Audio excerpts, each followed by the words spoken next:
la disciplina. Entonces, dependientemente del lugar, del contexto en cual trabajamos, debemos equilibrar.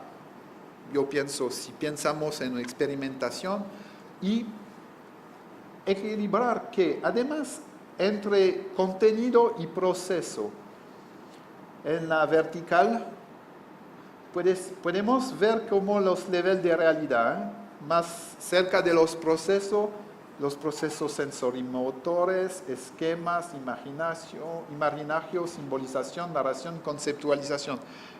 ¿Sí? Y fue un descubrimiento. Yo puedo ver que hay algún profesor que su práctica es muy centrado sobre los contenidos.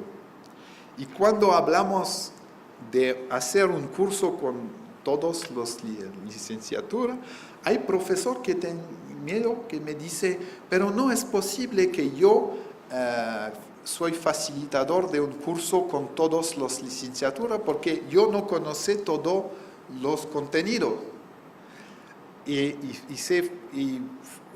Podemos experimentar que para este profesor fue un cambio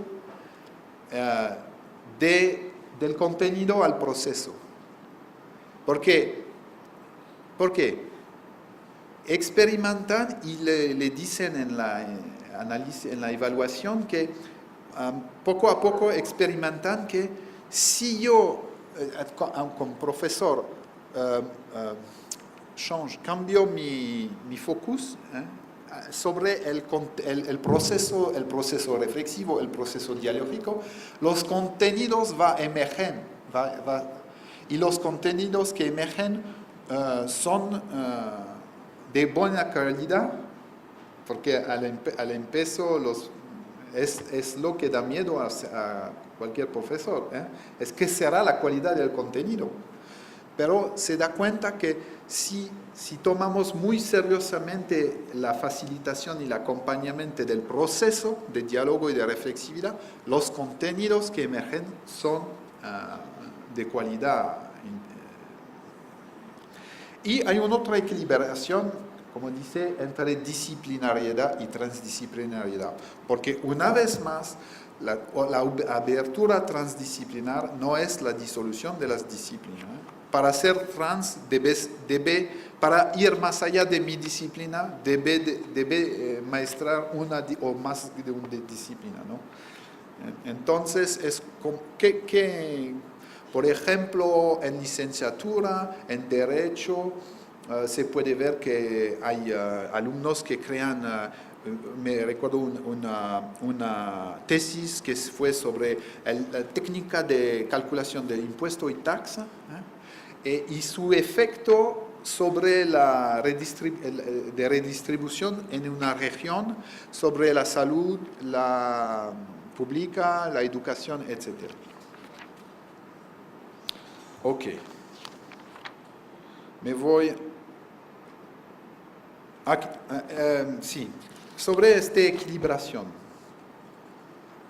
Dice que no es evidente para todo el mundo el cambio de una concepción tradicional disciplinaria centrado sobre los contenidos a una formación transdisciplinar más centrada sobre los procesos de reflexión, de diálogo.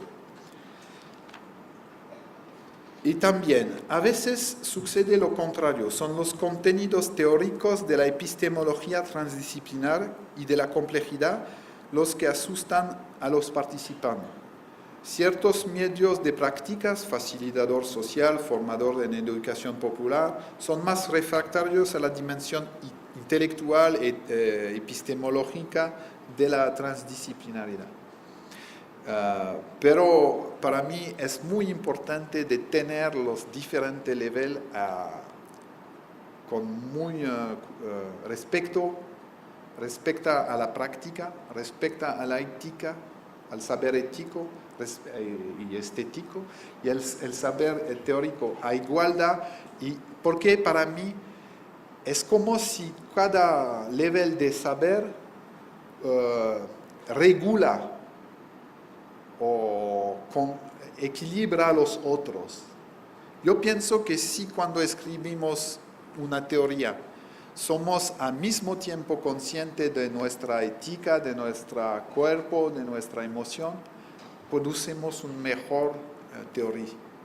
Y del mismo, cuando estamos en una relación emocional, si podemos quedar la conexión con el intelecto, con el cuerpo, con la ética, hay una equilibración.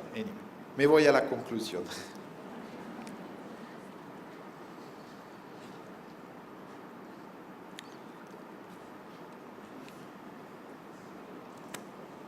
La dimensión existencial, que Edgar Morin habla de autoética, de comprensión dialógica y de resiliencia. Me voy a subir en sus últimos libros. Edgar Morin habla mucho de estas temáticas. Es decir, que el cambio de paradigma no es solamente una... el cambio de paradigma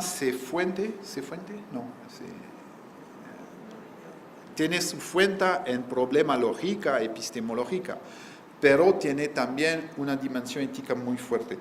Una formación de formador transdisciplinar debe explorar el mismo proceso de la concientización y de la apertura a los desconocidos. La dimensión existencial de la transdisciplinaridad ecoformadora parece tener tres principios. La autoética, Morin, es decir, un trabajo reflexivo de conciencia y de emancipación de sus propios acontecimientos.